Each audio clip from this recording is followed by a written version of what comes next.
Esse vídeo faz parte do programa de tutoria para a disciplina de álgebra linear. Ok, hoje a gente vai começar com a questão 1 da lista 3. Tá? Essa lista é voltada para espaço, subespaço vetorial. A gente começa a entrar agora em vetores, a gente sai das matrizes e começa a entrar em vetores. E essa primeira questão, ela diz que eu tenho esses conjuntos e pergunta quais deles são subespaços vetoriais, né? E pede um argumento. Ok? Se eu começar com a letra A, ele fala que W é um conjunto do tipo x, y, z, né, de vetores do R3, onde a primeira coordenada, né, a primeira coordenada aqui, ó, vai ser sempre zero. Então, existem três condições, correto? A gente tem que, a primeira delas é que o vetor nulo faça parte do conjunto. Tá? No conjunto W tem que pertencer o vetor nulo. E para ver se ele pertence, a primeira coordenada tem que ser igual a zero para satisfazer a condição de W, né? W é qualquer vetor, desde que a primeira coordenada seja zero. No vetor nulo, todas as coordenadas são zero, inclusive a primeira. Então, ele verifica. Né? A segunda propriedade é que, dado o e v, vetores pertencentes a W, a soma de u e v também tem que pertencer. Né? U e v pertencem, a soma também deve pertencer. Então, vamos chamar dois vetores genéricos. Eu chamo U igual a um vetor 0, A e B, e V igual a um vetor 0, C e D. Se eu fizer a soma de U mais V, eu tenho que o vetor 0, A, B, mais o vetor 0, C e D é igual a 0 mais 0, que é igual a 0, A mais C, vírgula, B mais D, certo? Eu somo coordenada por coordenada. Então, se eu chamar, por exemplo, a minha primeira coordenada, eu chamo de x, então x é igual a 0. A minha segunda, a mais c, eu chamo de y, e b mais d eu chamo de z. Então, eu tenho um vetor do tipo 0, y e z, ok? Então, pertence a w, porque w é todo vetor desse tipo, né? X é 0, 0, y e z. Então, a segunda propriedade se verifica. A terceira é que se eu multiplicar um escalar por um vetor que pertence a w, essa multiplicação do vetor com w, essa multiplicação do meu escalar com u, também deve pertencer a w. Né? Onde esse alfa aqui ó, é um escalar pertencente às reais, tá? Escalar real, ou seja, um número real qualquer. Então, eu multiplico alfa por um vetor 0, y e z, eu fico com o vetor alfa vezes 0 é 0, alfa y e alfa z. Eu chamo, por exemplo, o meu x', um x' de 0, um y' de alfa y e um z' de alfa z. Esse linha é só para diferenciar, tá? Então, alfa vezes 0, y e z é um vetor 0, y', z'. Ou seja, é um vetor do tipo 0, y, z, e todo vetor desse tipo pertence a w. Então, a terceira propriedade se verifica. As três se verificaram? Portanto, então, w é um subespaço vetorial. Então, a letra A está completa. A letra B é seguir os mesmos passos. Eu tenho um conjunto W de vetores do R3, x, y, z, onde a minha primeira coordenada, x, deve ser um número inteiro. Bem, os números inteiros são números que não são fracionados, certo? São números que vai desde o menos infinito até o mais infinito. Mas são números que não são fracionados. 1, 2, 3, 4, tá? Não pode ter vírgula alguma coisa, tá? Umas vírgulas, você não admite número depois da vírgula. Ele é um número inteiro, tá? Bem, se a gente for direto para a terceira condição, por quê? Porque ela já é uma condição que eu tenho certeza que já vai falhar. Ó, para ser um subespaço, as três condições devem ser satisfeitas. Logo, se uma apenas falhar, já não é subespaço. Como a questão não pediu para provar todas, né, ele só perguntou quem é e quem não é, e explicar por quê. você já pode ir direto na que falha, para agilizar a questão. Numa prova, por exemplo, você precisa de tempo, né? Otimizar seu tempo. Então, a coisa mais sensata a se fazer é ir direto para que falha. Se você já conseguir, né, olhar para a questão e enxergar onde falha. Bem, nesse caso, se eu multiplico o alfa vezes um vetor qualquer de w, observe que alfa é um real, não a moeda de R$1. Brincadeira. Alfa é um número real, certo? E x é um número inteiro, mas um número real vezes um número inteiro é um número real, tá? Então, eu chamei alfa x de x', e x' vai pertencer aos reais. Como eu posso dar um contra-exemplo disso? Aqui já provaria o quê? Que já não é subespaço. Só que para você enxergar que realmente um número real qualquer vezes um número inteiro vai ser um número real, pense que o alfa vale meio e o x vale 1, por exemplo, né? Então, alfa vezes x vai ser igual a 1 vezes meio, que é meio. E meio não é um número inteiro, meio é 0,5, né? Tem uma vírgula e o número depois. Então, x não pertence aos inteiros. Se o meu vetor... Aí eu vou ter um vetor do tipo x', y', z', onde o y', onde o x' não pertence aos inteiros, então não satisfaz as condições de w, tá bom? Logo, w não é subespaço vetorial. A questão C é da mesma forma, tá? Eu nem sequer escrevi muito, tá? Você pode fazer da mesma maneira, só que você tem que trocar, claro, o seu contra-exemplo. Aqui, na letra C, como y tem que ser um número racional e alfa é um número real, então a multiplicação de um número racional com um número real, o resultado é um número real. Por exemplo, imagina que o meu alfa seja um número irracional. E o que são os irracionais? Os irracionais são números que não são não possam ser escritos como fração.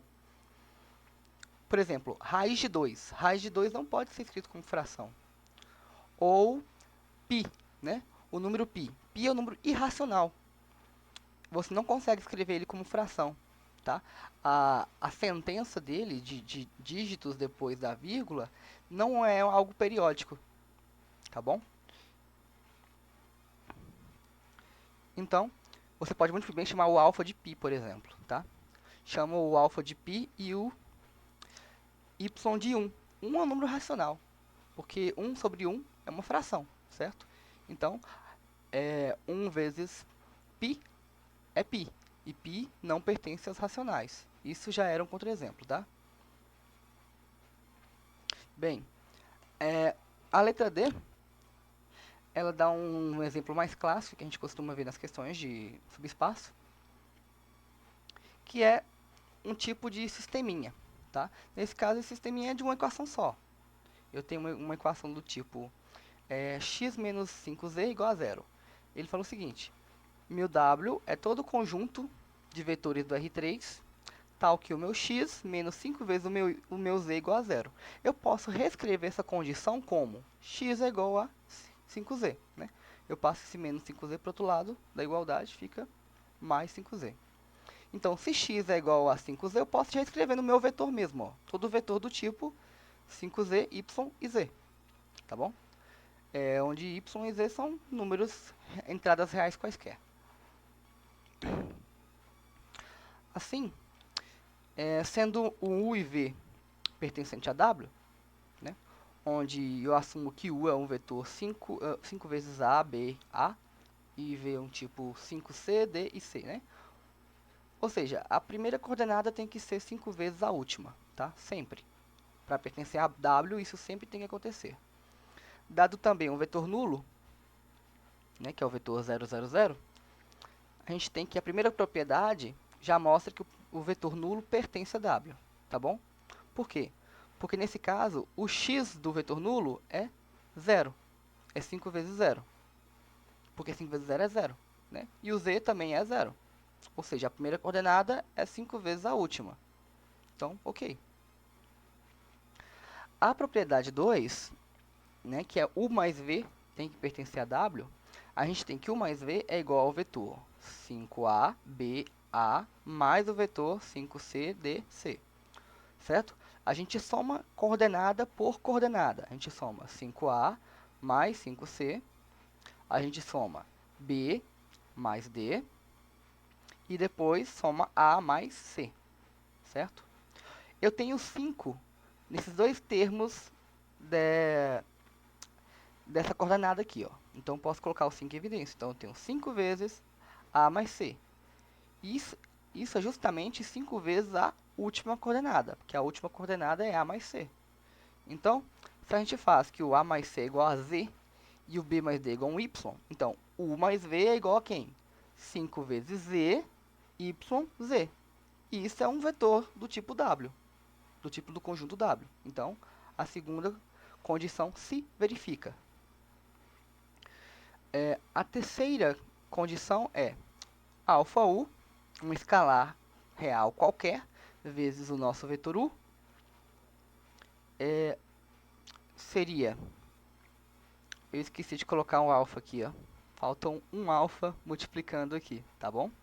Seria o alfa vezes 5Z, no caso, eu posso, como é comutativo, a multiplicação entre escalares, né?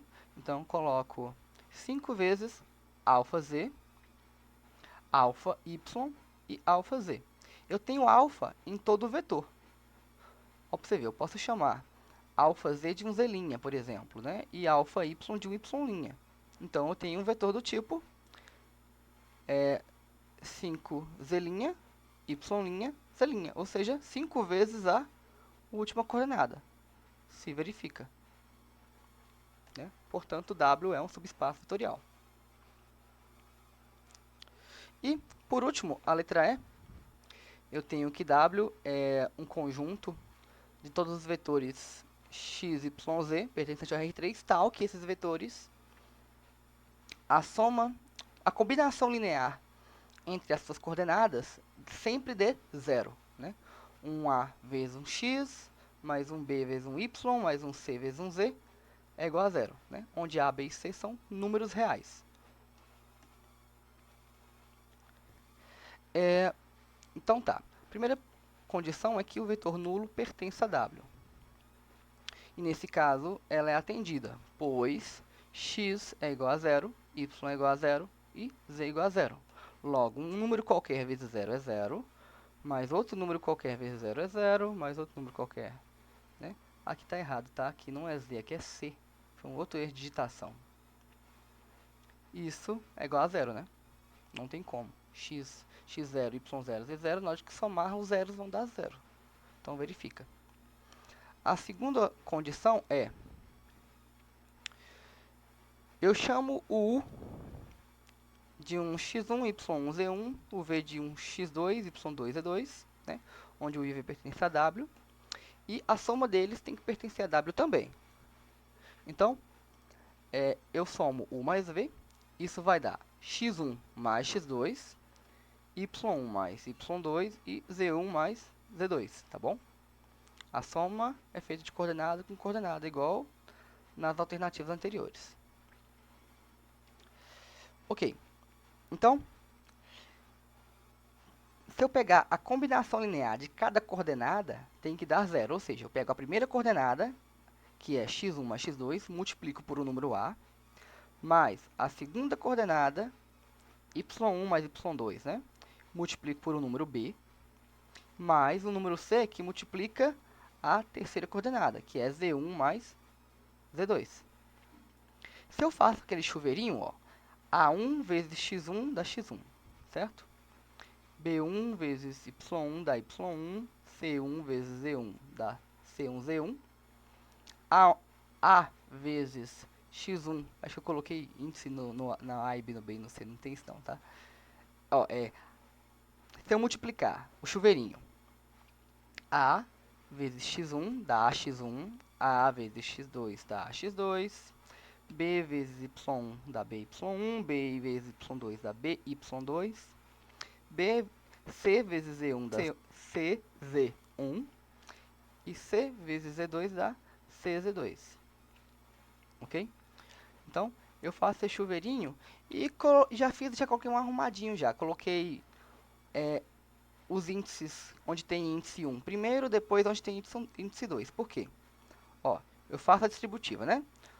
Eu sei que o A vezes x1 mais o B vezes y1 mais o C vezes z1 é zero, tá? E o A vezes x2 mais o B vezes o y2 mais o C vezes o z2 dá zero. Então, 0 mais 0 é zero. A segunda condição se verifica. Por último, eu tenho que... Não coloquei o 3, né? Tá, mas essa aqui é a condição 3. Por último, eu tenho que alfa vezes um vetor x, y, z. Tá? Tá, que esse vetor x, y, z é um vetor que pertença a w, tá bom? Vai ser um alfa x, alfa y, mais um alfa z. Então, se eu faço a combinação linear da primeira coordenada vezes o a, mais a segunda coordenada vezes um b, mais a terceira coordenada vezes um c, observe que eu tenho alfa em todas as expressões. Então, eu posso tirar alfa em evidência, tá? Então, fica alfa que multiplica quem? Ax mais by mais cz. E isso é zero, tá bom? Então, alfa vezes zero é zero. A terceira se verifica. Portanto, W é um subespaço vetorial. E a gente encerra a questão. Tá bom?